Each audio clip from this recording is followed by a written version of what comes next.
Good evening, everybody. It is Monday, Memorial Day, May 28th, 2018. My name's Tom Luongo. It's the Gold Goats and Guns Hour here on YouTube and Periscope. I'm pulling up my chat window over on Restream. This is going out on Restream.io and Periscope and YouTube at the same time. I hope everybody had an interesting, or at least had a lovely holiday. Let's talk about, tonight we're going to talk about Italian, the coup in Italy.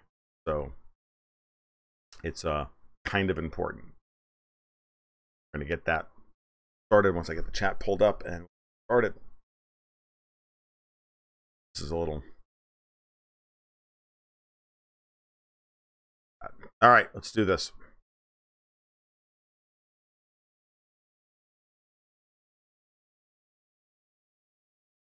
All right, so the big news of the weekend, the big news of the day, obviously, is what's happening in Italy with the... I need an Ed McMahon. Oh, hey, Ed, move down, man. Oh, the old Carlin routine. I can't get away from it. The EU said no. Yeah, pretty much. So the big news over the weekend is that Italian President Sergio Mattarella nixed the coalition between Five Star and the League over their choice of finance minister because he was too Eurosceptic. This is an obvious ploy. It's an obvious plant on their part. There's no other way to put this. They were always going to do something along these lines.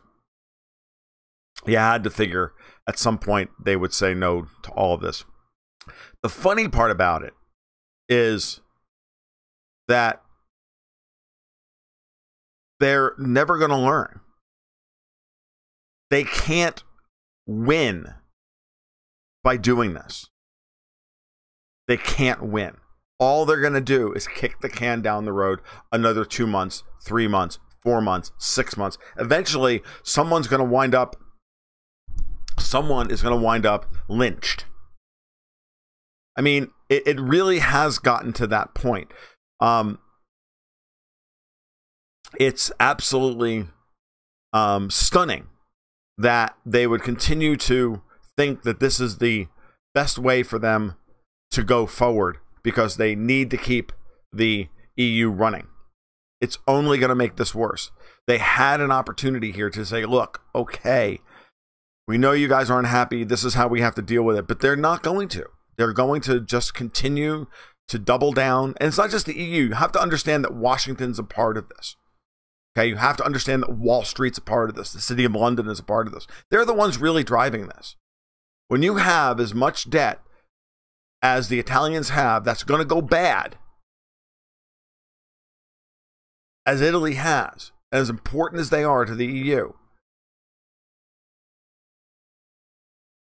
This is not Italy's problem anymore, and they know it. Salvini knows it, the leader of the League. He knows this.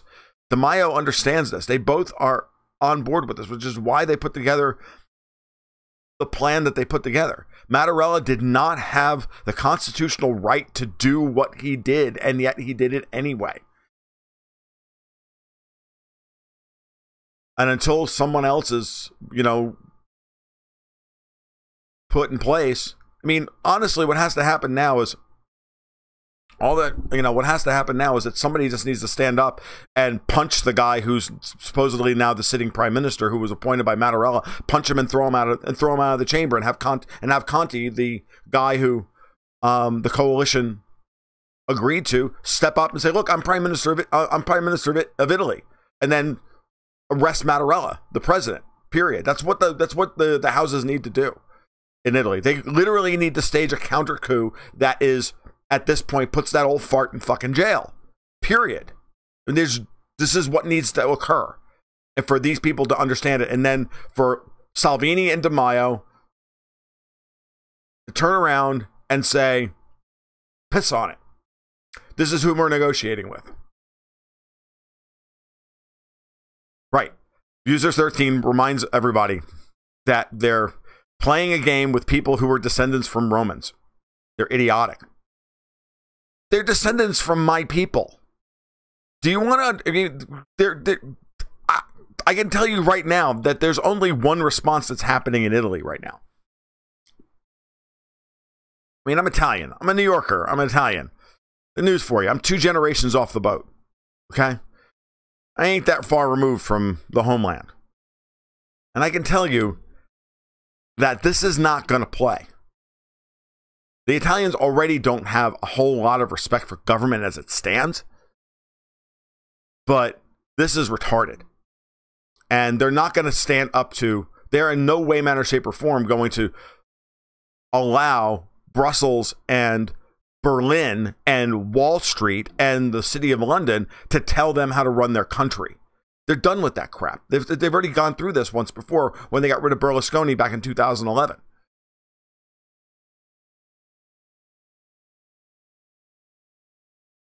It's insane.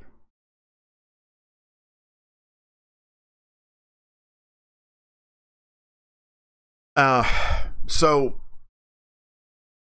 don't discount here that it's that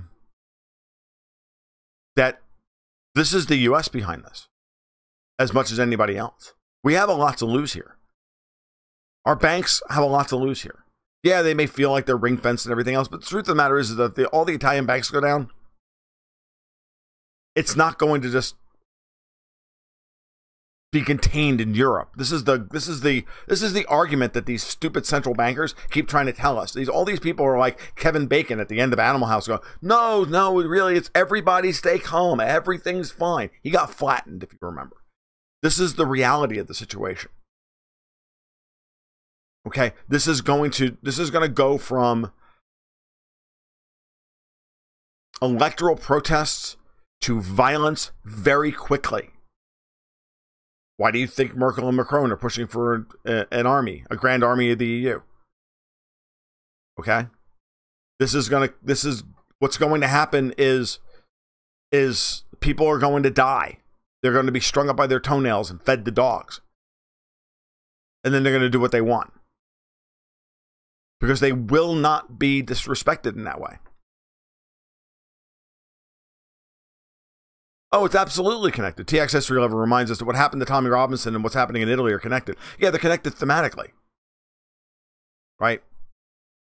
They're connected in such a way that the political establishment is scared to death of what's happening. And all they know how to do is nullify whatever it is the people say. That's all they can do. And the tyranny is going to get a lot worse before it gets better. But ultimately, in the end of the day, they're going to go back to the polls in August. And the numbers are going to get worse.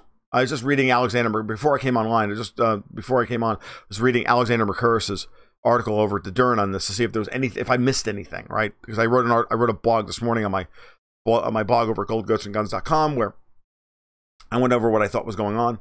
And I didn't miss anything. Mercouris thinks that, there's no guarantee that the Italians won't go back to the polls and not give 5-star and the League a greater share of the vote. I disagree with that. I don't think anyone in Italy is blaming 5-star and the League for not forming a government. This is firmly on Mattarella's head. Okay, I think that I don't think you're giving Italians enough credit. It's the same way the people didn't give Germans enough credit for how they voted in September of last year. Merkel and company effectively stole that election for all intents and purposes. The way they crafted everything in order to get the outcome that they wanted. The Germans are pissed off. And I'm happy with the current government. Merkel's got, but Merkel has to stand up, Merkel has to stand up to the Italians here. Is this how she's going to get political capital back? It's not going to work. It may work in the short term. It's not going to work in the long term. She had an out here. She finally had an out to extricate the European Union from from Trump, ridiculous tariff strategy, and she had an opportunity to mend fences with the Russians and everything else, but no, we can't have the Italians stand up for themselves. Can't have the bad boys show up at the table. It's too important. The stakes are too high. So you're going to play this game where you're going to lean on an old man and sacrifice him to the wolves? Now, Mattarella better not show his face in public.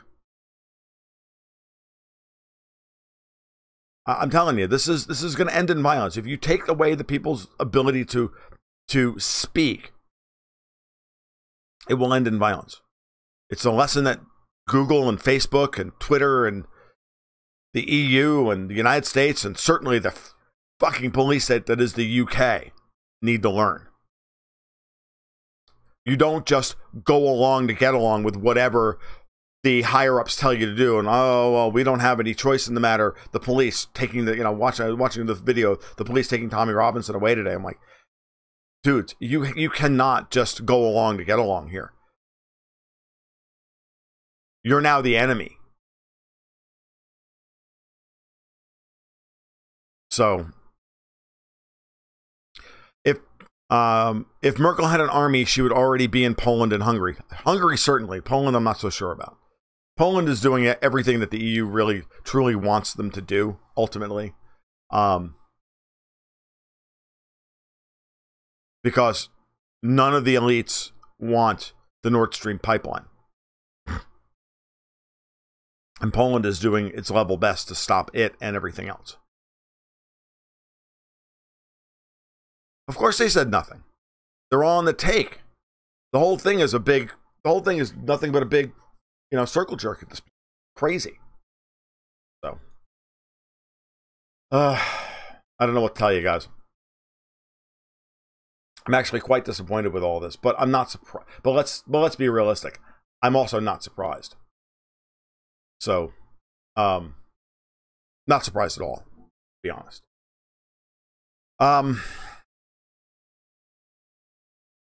Yeah, the real question is what's going to happen. The real question is who's going to hang. It's not going to be the guys from 5 Stars. It's not going to be the guys from the league. They did everything they were supposed to do. They came together like grown-ups. They put together a plan that catered to both sides of the table, in effect, creating a grand coalition of opposing sides. It would have been like having the Bernie Bros and the MAGA-pedes get together and form a coalition government here in the United States. That's what happened. And you're going to tell me, and you're going to tell me that that if that happened here in America, and then I don't know, Paul Ryan or Mitch McConnell, Speaker of the House or the Senate Majority Leader, turned around and said, well, I don't like the looks of that deal, and then say, well, you can't form that government. Are you kidding me? And if that sent us back to the polls 3 months later, do you think we would vote for those guys? Really?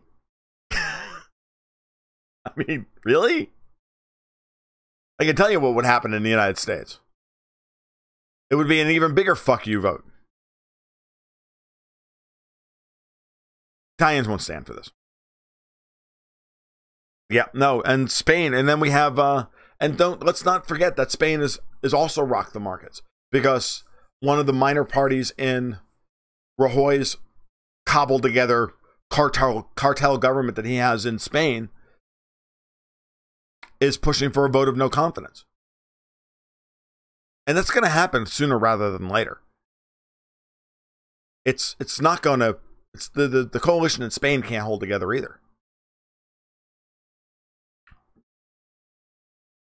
Meanwhile, and I'm going to do some charts tonight, because you guys have to see the charts to understand what I'm talking about, because it doesn't really, when I talk about it in print, it doesn't really do it justice. Just to show you what the chart of the Italian 5-year bond looks like, it's pretty impressive, actually. So I'm going to fire up my desktop and I'm going to show you what I'm talking about. And I'm going to let the chart speak for itself. Ready?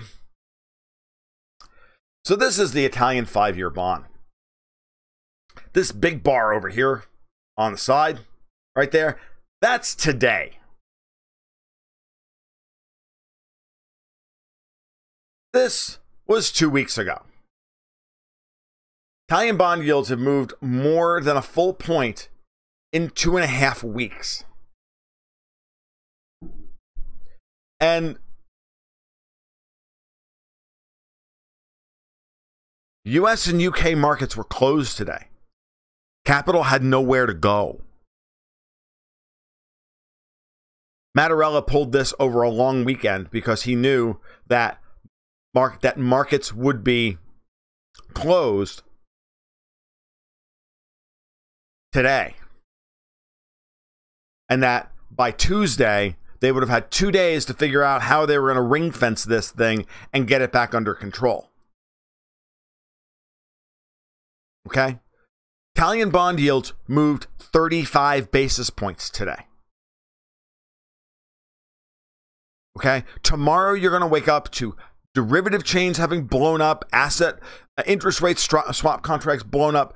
Shit's going to be everywhere tomorrow morning. Okay?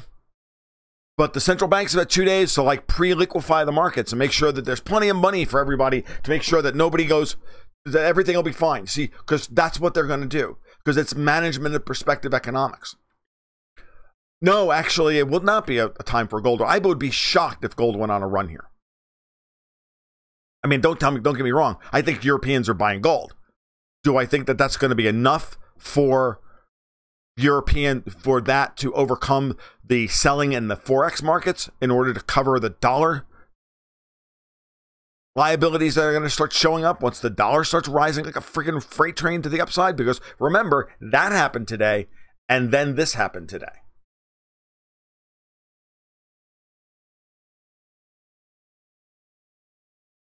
Hold on. Wait for it. But it looks better when I do it like this. So now when I go back to the desktop and I show you the price chart of the euro. Good evening, Joanne. How are you? Now you should understand what's going on. That's ugly. Now, I've been saying for a long time now the euro is criminally overvalued. And that the euro should be trading at closer to parity with the dollar, if not at 80 cents. Which would be good for Italy and would make it a lot easier for everybody to deal with the problem of Italy's debt. Unfortunately, in the process, it would also probably destroy Deutsche Bank, the Bundesbank, and a variety of others, Barclays and somebody else. Okay. Because, you know, the European banks are all screwed. But the Italians need a lower euro. But there's no way they're going to be able to grow out of this. There's no way they're going to be able to handle there's no time at this point to correct the problems of an overly strong euro and the size of the debt bubble. Let's go one step further. FYI, notice that NASDAQ futures are up right now over the weekend. Notice that S&P futures are up a couple of points. You wait. Gold didn't really do anything today. Hold on for a second. I'll pull up gold real quick. Gold is going to sit here at 1,300. I'll be shocked if gold goes on a run simply because there's just a need for there's going to be a massive need for dollars. And this, this is a dangerous breakdown when looking at the monthly chart. So, I can see a move back to like 1,200 if there's any kind of. I mean, I'm actually impressed that gold is held up towards 1,300 now with the euro at $1.16. This is telling me that we're getting safe haven trade happening. So let's talk about the interplay of the markets here, because whatever happens in Italy, the die is cast now for either a full-on political capture of the Italian parliament, which creates basically a Vichy government, in perpetuity, because Mattarella will never sign off on. They might have enough gridlock that they might not be able to get rid of Mattarella politically, and if so, I don't know. And if so, then they might be able to just continue to piece together, Vichy governments for the next 3 months at a time, over and over and over again. It's worse than a repeat of Greece. Okay, they never even let those guys take power. Okay, they knew they could let Syriza take power and then crush them in the debt negotiations. Here, they didn't even let these guys take power because they knew what they were dealing with. They were dealing with guys who were serious and were not stupid. They weren't feckless Greek leftists like Tsipras. Portugal is next. User 13 asks the most important question. I'm going to bring my face back up here for a minute because you guys don't really chart at gold. I'm not sure you want to look at my face, but piss on it. Have Europeans outside of Germany realized that the euro was only ever about income redistribution to Germany? Why limit that to just Europeans outside of Germany? Because I don't think Germans even understand this. I don't think anybody understands this. As a matter of fact, the only people who truly understand this are German industrialists and politicians, globalist bankers, and me. Because no one that I know of talks about the Germany this way. Nigel Farage kind of talks about it a little bit, but he just dumbs it down to the point where he says, "Oh, the euro is a trap for these countries and yada yada." No bullshit. No one's ever made the argument that I know of, other than maybe myself and Martin Armstrong, because I think Martin's actually covered it in this way as well, but not to the same degree as to say, look, if it was the Deutsche Mark, it'd be $1.80. And if it was the lira, it'd be 80 cents. So a euro at $1.25 is a benefit to Germany and a detriment to Italy, and a mechanism of wealth transfer from Italy to Germany.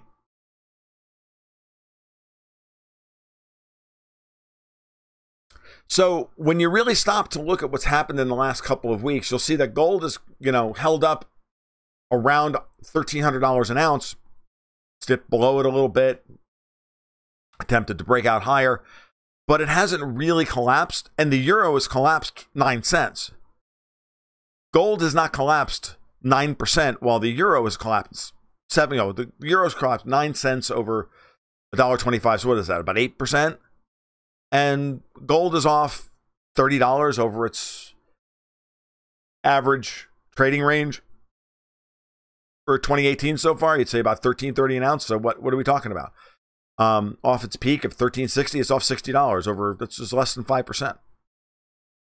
So gold is decoupling from the euro. It's decoupling from the binary pair trade, the binary trade of strong dollar, weak gold, weak dollar, strong gold, right? Where that dynamic is gone. And it was that way for a long time, certainly since Trump's election. And that relationship is breaking down. It's a good thing. It's breaking down. It means that gold is getting more of a safe haven bid, and it's starting to ally itself. We're starting to see that safe haven bid shift towards the dollar as well. It's no longer a risk-on, risk-off trade based on dollar-denominated assets. It's now a safe haven trade that is beginning to realign itself with a different set of assets defining safe haven. Bonds are not a safe haven trade in this scenario. Stocks are the big shift. And there'll be stocks, gold, and the dollar will be your safe haven trade while Europe implodes. Europe just proved to everybody, just told the entire world, there is no democracy. Remember, Jean-Claude Juncker has said very famously, there can be no democratic decisions against the European treaties.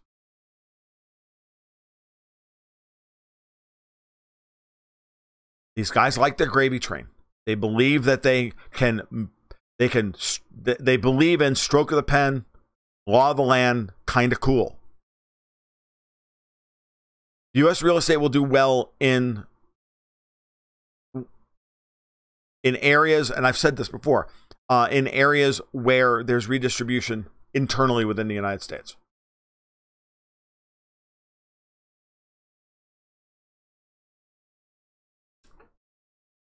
So wherever the net migration pattern is towards is where you're going to see real estate in general do well.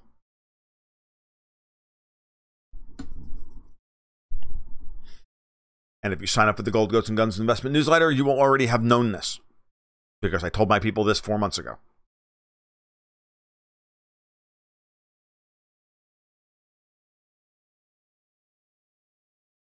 So,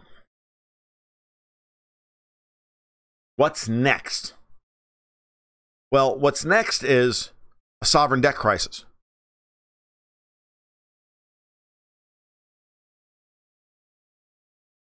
Texas should do pretty well. Yeah, oil business is still booming. But it's where you have no state income tax and where property is already cheap, relatively speaking. The elephant in the room is Florida. Carolinas, Florida, Georgia. Those are the areas that I would be looking at very strongly.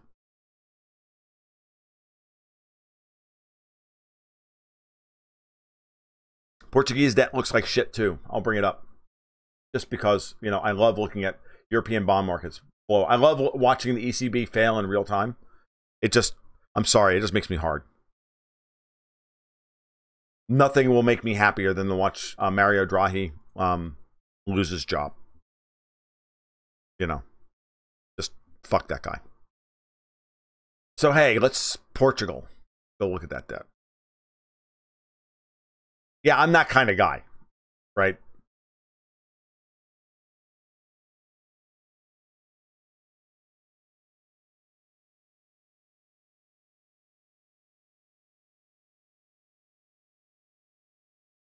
Yeah, so ready? I didn't actually look at this chart this morning, but this is kind of awesome, actually. So here's Portuguese 5-year debt, and I would look at 5-year debt simply because it's the belly of the yield curve. You might want to look at 2-year debt as well, but I mean, I think today's bar tells you all you need to know. But yeah, this stuff started about two weeks ago, and yeah.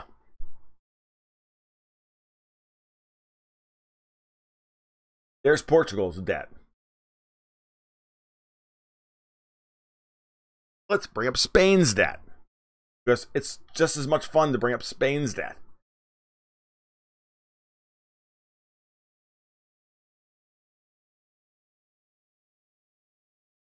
That started? Not really. Yeah, really. It started. There's Spain's debt. I mean,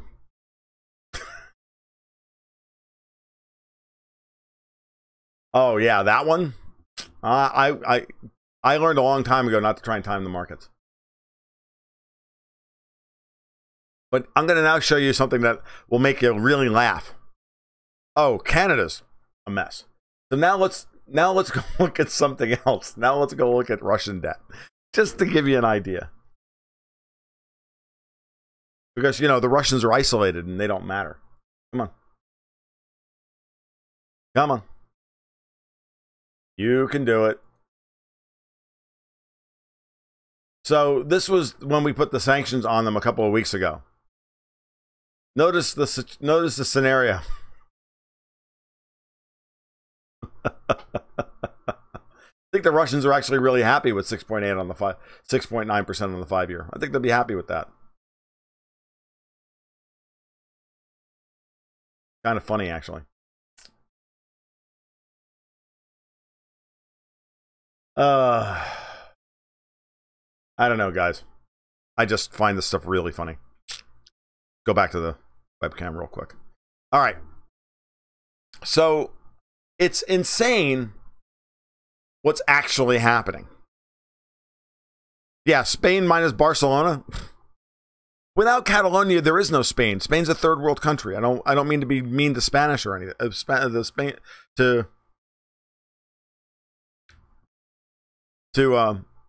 don't mean to be mean to Spaniards. It's just, it is. The economy is not a first world economy without Catalonia, which is why they can't let Catalonia leave.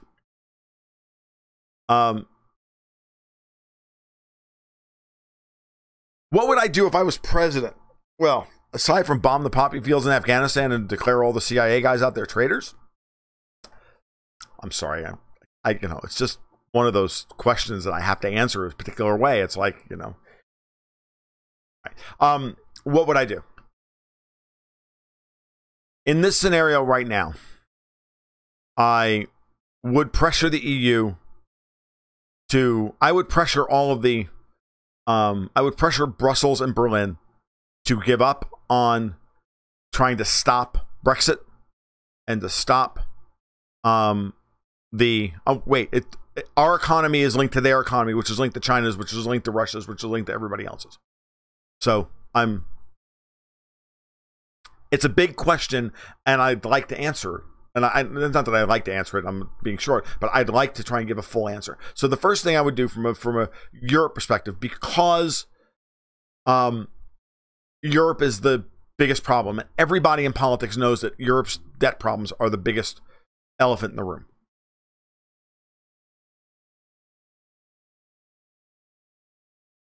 You pressure Berlin and Brussels to give up on the European project as a monolithic organization. Unless you say, guys, you have to somehow sell debt consolidation under the ECB or under the European Commission and to dissolve all the other central banks. You got to try and sell that and force that to happen. Good luck with that, because I'm going to be over here preparing for a new Italian lira and a French franc and a Greek drachma and a Portuguese peso, I guess. I'm not even sure what the Portuguese, one of the few, I wouldn't know what the old Portuguese currency unit is. And someone can look it up for me if they'd like to throw it in the chat. That would be awesome. But I would prepare for that. If I was president of the United States, I would stop putting pressure on Berlin to continue sanctions on Russia. All that stuff would go. I wouldn't be engaging in trade wars. I would be doing everything exactly opposite to whatever Trump is currently doing in foreign policy. The Portuguese fire starter. They call it the Portuguese dry tinder.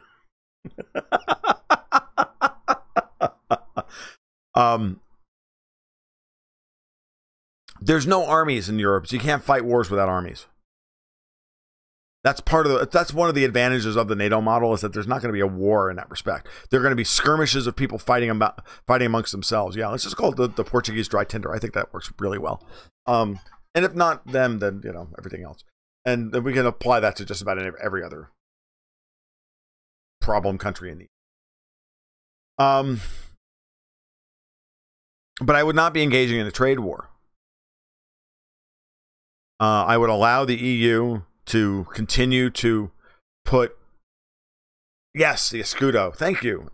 Very good, Joanne. I knew it. It was somewhere in the back of my brain somewhere. And the minute I see it, ding. Yeah, there's not going to be physical warfare. France and Germany are not going to be fighting each other again. We already have civil war. If you don't think that what happened in Italy yesterday isn't a major battle in a continent-wide civil war, you don't understand the nature of warfare in the 21st century. Warfare in the 21st century is mostly not fought with arms and soldiers and young unemployed men that need to be killed off because there's too many of them.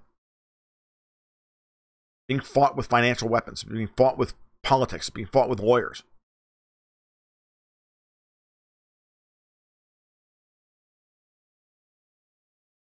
So if I wanted to support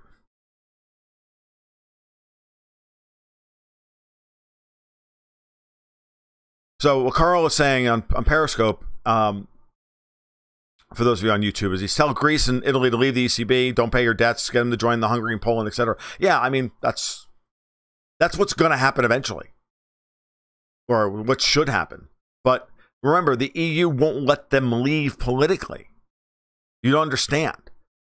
They always have some other way of trying to figure out the way to keep kicking the can down the road another 3 months, another 6 months. But the problem is that at some point everybody, yeah, they will take up arms. But I have to understand that once the gloves come off, once the mask is removed about just how vicious these people will be to keep the political order, at some point the whole thing collapses. They have to be able to maintain control over Italian debt. If Italian 5-year debt goes to 5% in the next month or so, guys, the ECB will have lost control of the situation. Banks will be failing. Okay? It will rebound on us. And as much as, the Fed doesn't want to fight Europe's battles at this point, and we can sit there and say, well, we're not going to bail you out. We have to. If we want Goldman Sachs not to fail, if we don't want JP Morgan to fail, I got news for you. They're going to get bailed out. But the question is the problem bigger than the central banks? Because if the problem's bigger than the central banks, which I'm convinced that it is, what happens then? Then we're back to the same thing. Then we're back to the same situation we were on Saturday when it looked like 5-star in the league were going to form a government, which is we're going to put the screws to who was ever holding the friggin' debt, and we're going to need to restructure the debt, and we're going to need to write some of it off. We're going to need to write some of it off through restructuring, and we're going to need to give relief by changing terms or whatever you're going to do. But you've got to excise 500 or 100 billion or $1 trillion worth of Italian debt.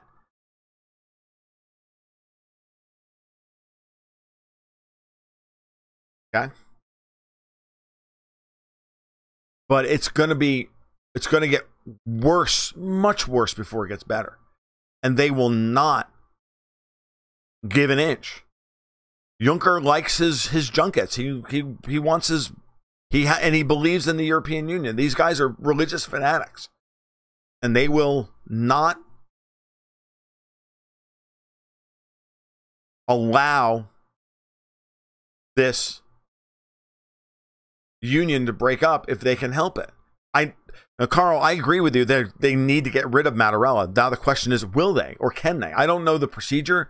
I haven't heard anything. I haven't read anything yet. And I was over at a friend's house for most of Memorial Day today. I wrote some stuff this morning. I started working on this month's issue of the newsletter this morning.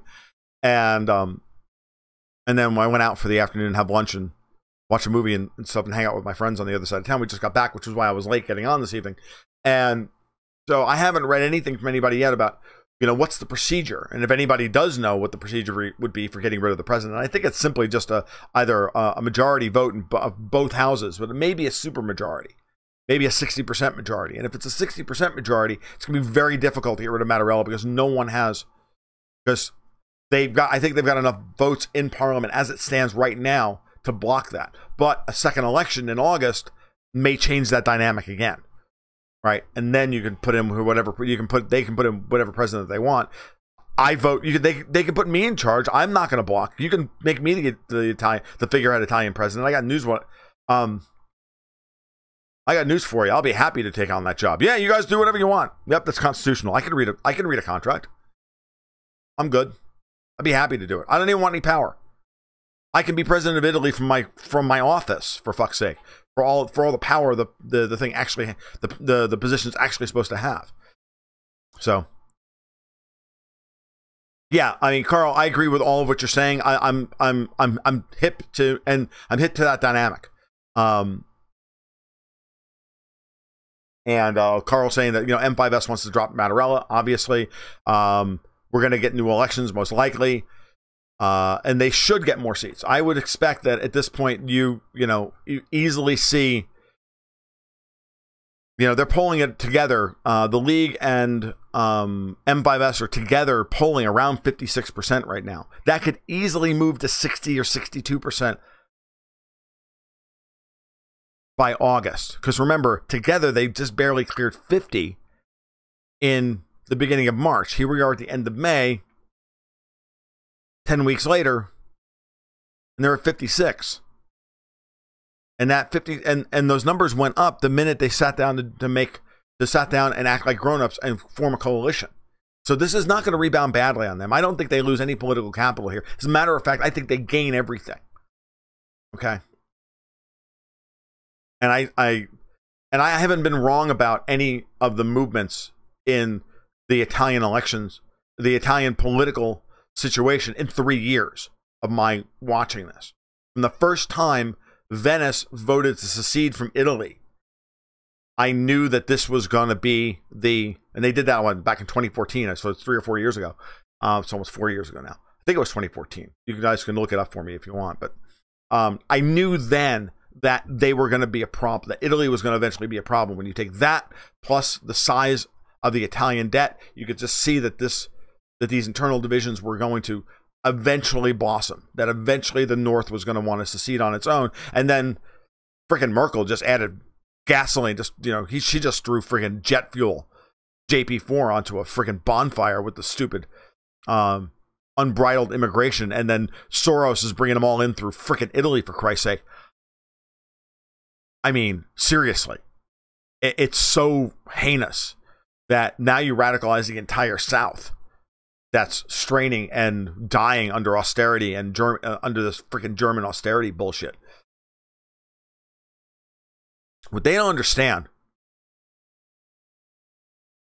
Oh, I agree, Das Krumel. I absolutely agree that there's no question in my mind that M5S and the League might even be able to form a supermajority by the time this is over. That's how quickly everything is shifting.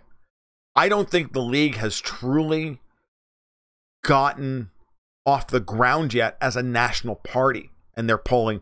I think their numbers are only going to rise. I think they're going to rise much faster than M5S's are. I think they'll be, if we do get elections in August, I think you'll see the League poll close to 25 or even 27%. I think M5S will be in the 35, 36% scenario. I don't even, because remember, the Northern League, they were, up until 6 months ago, they were the Northern League. They were still a primarily Northern Italy secessionist party that then came off the mountain to say, hey, we want to work with everybody. We don't just want to, play in our own little sandbox and go home. And they came off their political high horse. They came down off the mountain and said, okay, we're willing to come in and try and fix Italy for Italy and for Italians. And that was a powerful message. And Salvini's a firebrand and a strong leader. And I questioned him at certain points of the coalition talks. I wasn't quite sure if he was the real deal or not, but I think he is. And Das Krumel brings up a great point about Merkel having her hands full with Deutsche Bank. Deutsche Bank's a mess.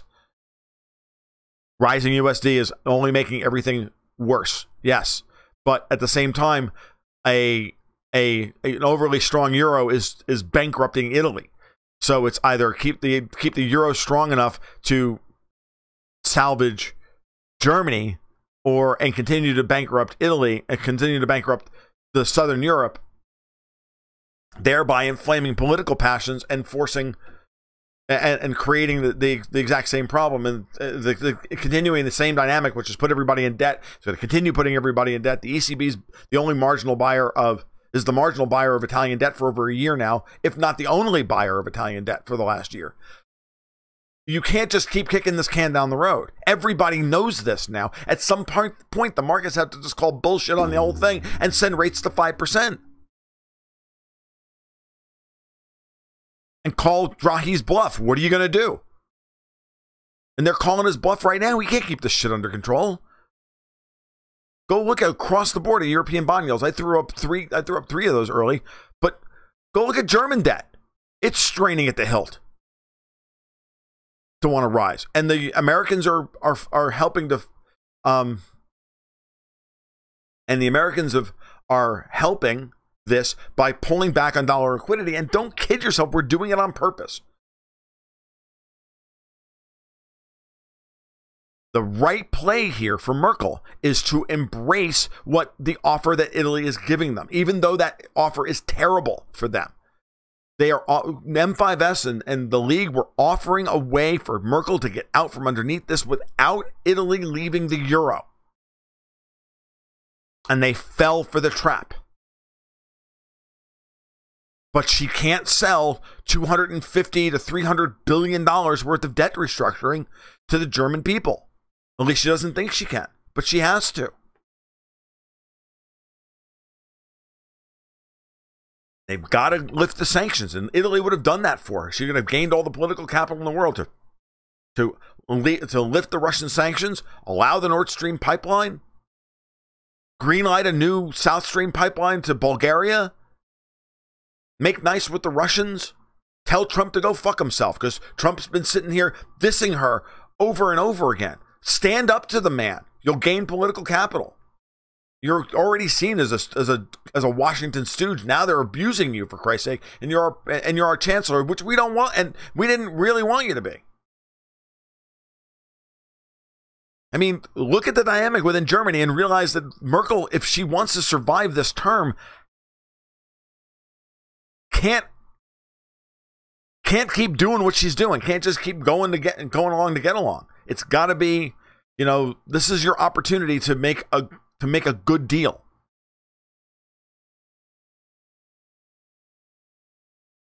That's why I'm so freaking angry with Trump about Syria.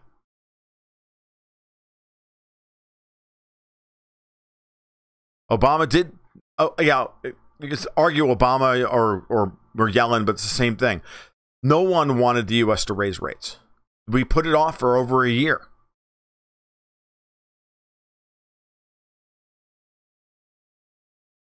Remember, the taper tantrum was back in 2013, guys. And we put off, the Fed put off raising rates for over a year and a half, and they did it on purpose because the world complained bitterly because they were so friggin' overloaded with U.S. dollar-denominated debt. There's $9 trillion of non-bank, foreign-owned, dollar-denominated corporate debt out there. Just corporate debt. That's non-bank related. User 13 asks the question is whether or not Merkel will even last her term. I only give it even odds. Certainly the version of communism that they practice in the EU, otherwise known as democratic socialism of the Bernie Sanders type, is failing. Communism died in the 80s, guys. It's morphed into democratic socialism.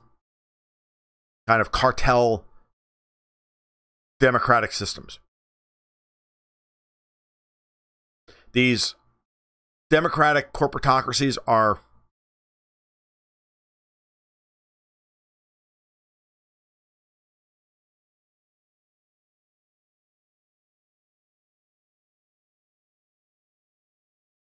what do I think about the elitist / Rothschild talk about massive illness in the next 6 months, wiping out millions of people?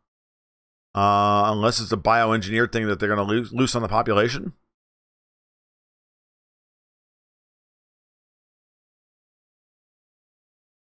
I don't know what to think about that. I can tell you that the planet's cooling off so friggin' quick that we're going to get a rise in disease anyway. Because that's what happens when the planet starts to cool off. If there was no migrant crisis, people in Europe would still be complacent. You're absolutely right. Merkel made a mistake. The migrant thing was absolutely the dumbest thing they ever did. They were winning. Everything was proceeding apace, and they tried to accelerate things by inflaming North Africa and Syria and the whole Middle East and bringing all those people in and putting them on the dole because they thought this was the time to solve Europe's quote-unquote demographic problem.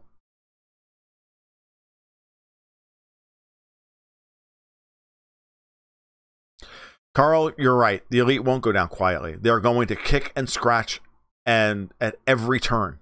And they will pull out every stop that they can. They will pull every card out of their sleeve. They will do everything they can to stop what's happening. Do I think mortgage rates are going to go up soon? I think mortgage rates are already rising. They're just rising very slowly. But yeah, they're going to go up. I think the United States is... look, it's going to get really complicated. It's going to be really hard to forecast everything that's happening. And I do recommend that you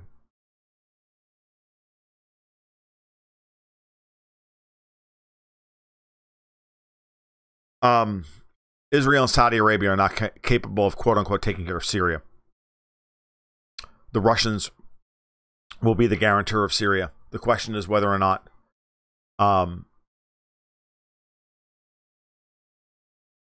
the question is whether or not Iran and Hezbollah will stay in country. Hezbollah, from what I understand, has already gone home. Once I think once the Syrian army takes over Daraa, I think Iran will go home.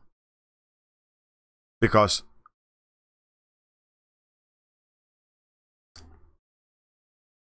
I think Iran wants to go home. I don't think the IRGC wants to be in Syria any longer than they have to be. It's the United States that wants to keep the whole area in chaos, because chaos breeds opportunity.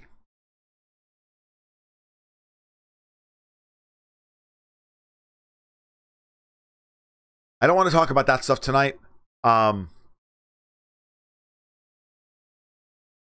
Because it's a completely orthogonal topic to what we've been discussing, and it would be another hour or 2 hours, and I don't want to do that tonight. We do Iran, Das Kreml, we do Iran, Russia, Syria in here all the time. It's actually a staple of what we talk about on the scope.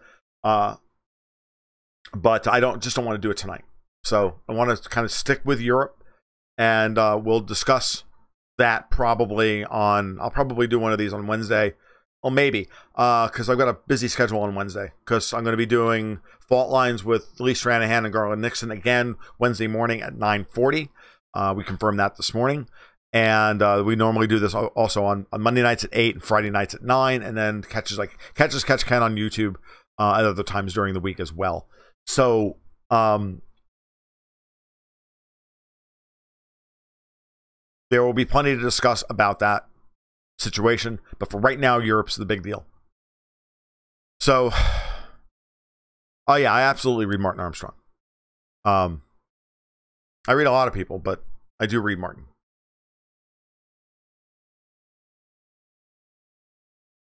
Yeah, we're actually, I don't know if I can actually say this or not, but we've kind of tentatively discussed doing it like weekly. So I'm hoping for like a regular time, because it would just be easier for me, but it's going to be up to them. They're the ones that they're the ones driving that bus, and so I'm just doing my best to be an engaging guest. So that's all I can hope for. So far so good.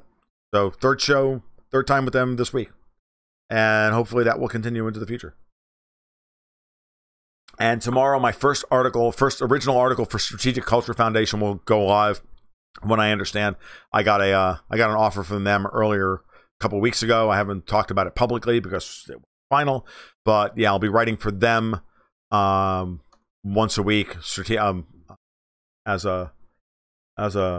with exclusive commentary, which I'll scrape over to my blog over at Gold Goats and Guns, but at least, partially scrape, but they'll get the exclusive content, exclusive credit on it. So the EU in its current form, I don't see lasting, certainly past 2021 or 2022. I think that we're in that 3 to 5 year window where something big is going to happen. Because, yeah, it is all great news. User 13, it's been great. And it's nice to see that. It's nice to finally see the breakthrough, right? After months of toiling kind of way too far under the radar relative to the quality of the discussion that goes on in this show. And I don't just mean myself, but also what comes back off of me and reflected from the community itself. And all of my great subscribers over at Patreon. Well, they've certainly let me friggin' filibuster, so I am not complaining. They don't talk very much when I'm on. I just go for 4 minutes, and then because and it's all one sentence. What are the chances? Joanne on YouTube asked, what are the chances the EU remains but the Eurozone goes? They really are inseparable at a certain level. But remember, there are many countries that are in the EU that do not use the euro. Hungary is one, Poland's another, the Czech Republic. Actually, the Czech Republic is on the euro. But a number of them are, right? Still retain their own currency. And the Brits up until, as of so far. But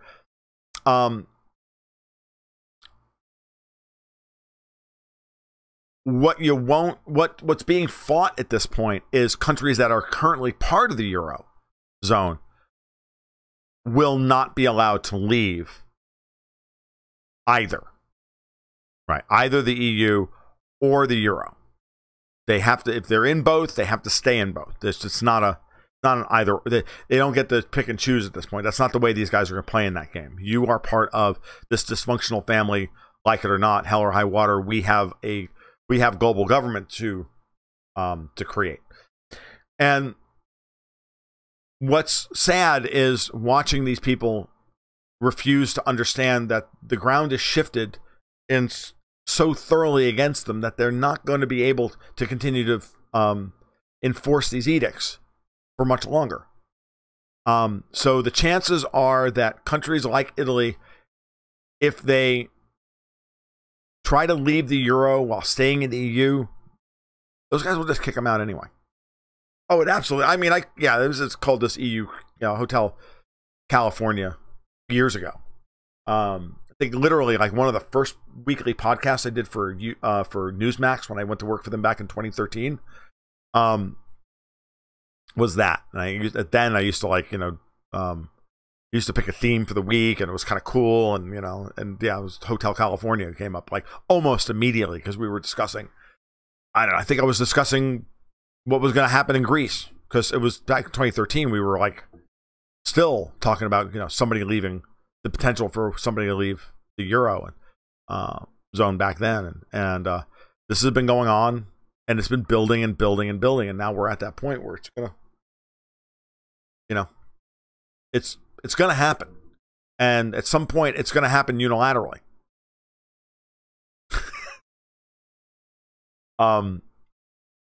So, I mean, to answer the original question that was put to me earlier, as the president, I would not engage in trade wars with them. I would be doing a lot of what Trump is doing domestically anyway, which is tell his cabinets to go through and cut the red tape in his departments, all the cabinet departments up and down the line. Make U.S. labor internally more competitive with the rest of the world. We can't force other people to open up their capital accounts or lower their tariffs or anything else. All we can do is, allow capital to adjust to the situation and stop giving them the opportunity, stop giving them easy outs for holding our products off their markets by making our stuff too expensive, by running a Byzantine Kafkaesque bureaucratic nightmare. Right. So there's that. I like a lot of the things I'm hearing about what's coming out of the EPA and the Department of Energy and all of this stuff. There's they're cutting regulations at left and right, and it's a good thing. It's going to liberalize things. It's going to improve things. It's going to make it easier. It's going to improve our internal capital handling. Right? There are 9 countries that don't use the euro. Yes. Okay. Yeah. Sweden, Romania. Right. Okay. And I don't think Italy's going to be allowed to join that group. I just don't see it happening. I know the Italians would prefer to do that, but I don't see that happening. I think that they'll be punished for getting off the reservation, and it'll be an ugly. They're going to try and make it as ugly and as painful and as just vile as they're making it for the Brits. And understand that they don't have a leg to stand on in any of these negotiations. The Brits can just walk the fuck away and give the EU 0. You lose, sir. You get nothing. Seriously, they don't have to do anything except except run the clock out until March of next year. And the EU gets fuck all. But what they're doing is they're trying to do this. It's like policing. We make an example out of one guy and make it so difficult for him to we make it so bad that no one else wants to go through that process, even though it's wrong, even though it's not proportional to the crime, that we scare everybody into compliance. I think the mini bot is a great idea. Oh yeah, that line is one of my favorites. You lose, sir. You get nothing. Yes, we use it. It is a staple around our house. So I think the mini bot is a great idea. You've got to have, it's a way for Italy to find the equilibrium, internal capital flow for the Italian economy. Okay? It's necessary. It's what your own currency is supposed to do. And then you use the euro for international trade settlement. And if that's what they have to do for a few years in order to right the ship, fine, do it. Minibot is a first step towards having their own currency. What is the possibility of a snap election in the UK? I don't think they can have another one because May called one last year and fucked it up. I'm more interested in to see what happens when they call snap elections in Spain.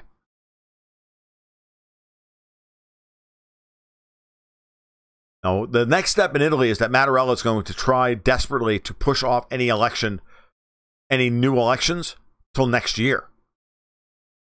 And now, first he moved the elections up in March to try and blunt the growth of M5S in the league, and now he's going to try and push it out as far as possible.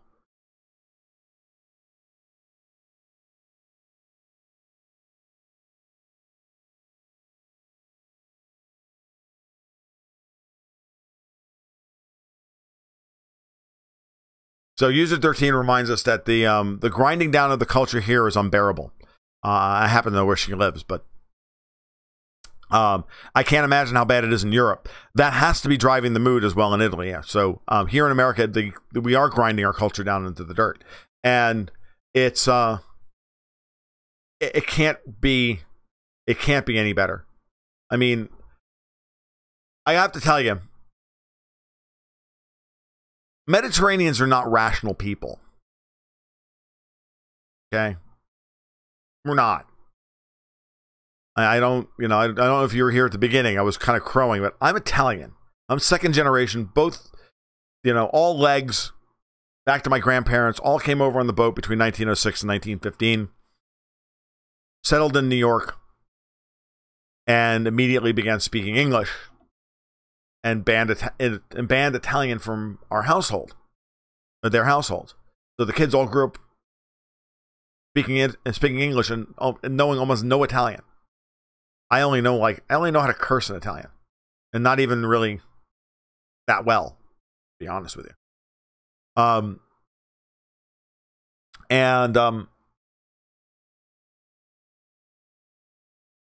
We're just not rational people.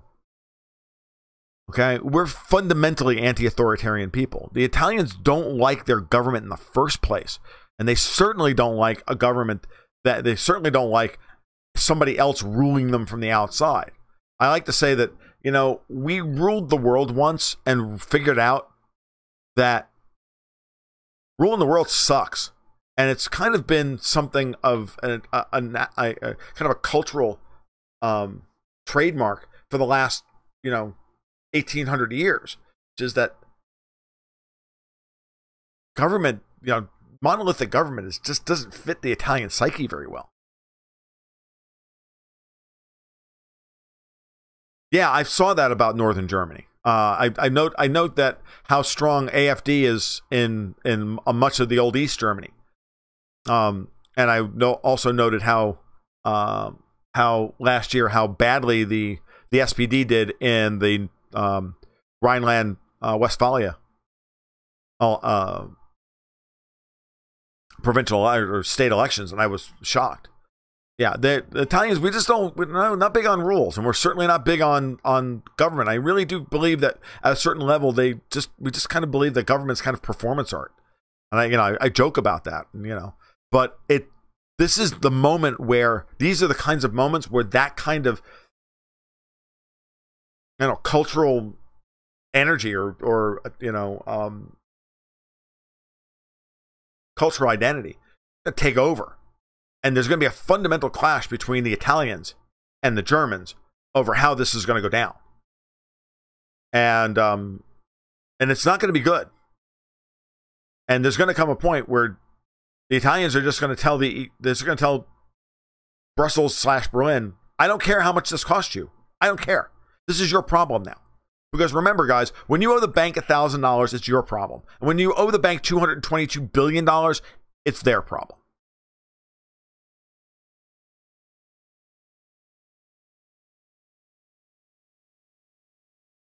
It truly is that. I don't mean to be, I'm not trying to disparage Germans or anything. This is a fight. This is a cultural fight.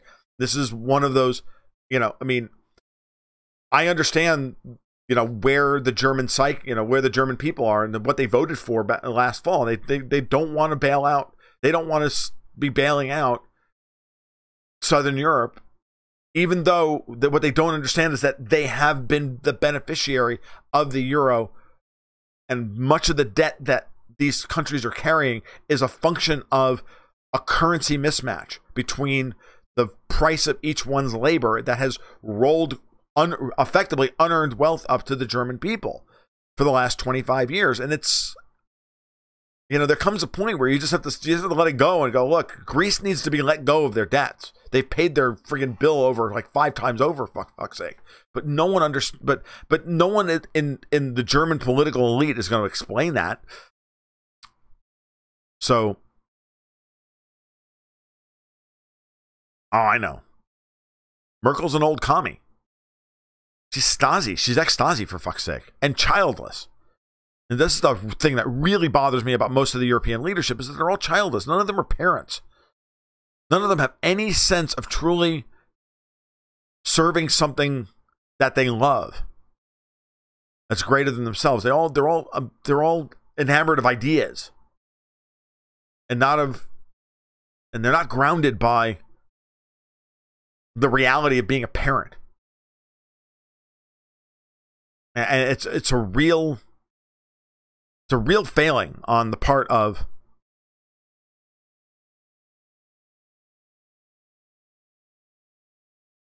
again, I be careful how I phrase this. It's a real failing of the political system all across Europe. Because I remember when I ran for public office back in 2002, I ran for the Florida House. Now, it wasn't a campaign to win, but I ran as a libertarian mostly just to, put the party on the map, yada, yada, yada.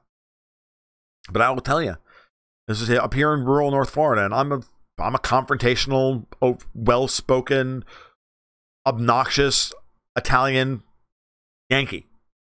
I don't really make a great first impression on Southerners. Okay. But it was 2002, so I've been 34. Camille and I hadn't had child yet. We hadn't had Sophie yet. We were in the process of getting ready to build the house and do all what we've done up here, and then eventually have the kid. And Sophie was born in 2006, and she's awesome. But the one question I kept getting asked, no matter how good my arguments were, no matter how much people liked me, whenever I went and spoke in public, they all asked me the same questions. First two questions here in North Florida. Where do you worship? Do you have kids? Couldn't answer either of those in the affirmative. Couldn't get their vote off of the Republican. Wasn't going to happen. Just reality. I mean, I didn't understand it at the time, but I understand it now. All right. We're at the hour and 10 minute mark. It is almost 10. I have a long day tomorrow. This is all really fascinating. It's great to see new faces in here tonight. Glad to see Carl and Das Krumel, and you guys are great addition to the regular crew. So please come back. I'll be back on certainly Friday night at 9, probably sometime between here and there. Tell your family, tell your friends, subscribe to the blog over goldgoatsandguns.com. And if you like what you heard tonight, you can even support what I do on a regular basis through my Patreon over patreon.com/goldgoatsandguns. You can follow me on Twitter at TFL1728. Nothing you heard tonight should or can be construed as financial advice. Everything that you heard tonight was in the nature of information dispensation and should not be construed as a solicitation to buy or sell securities. You guys take care. You have a great night. Keep your stick on the ice.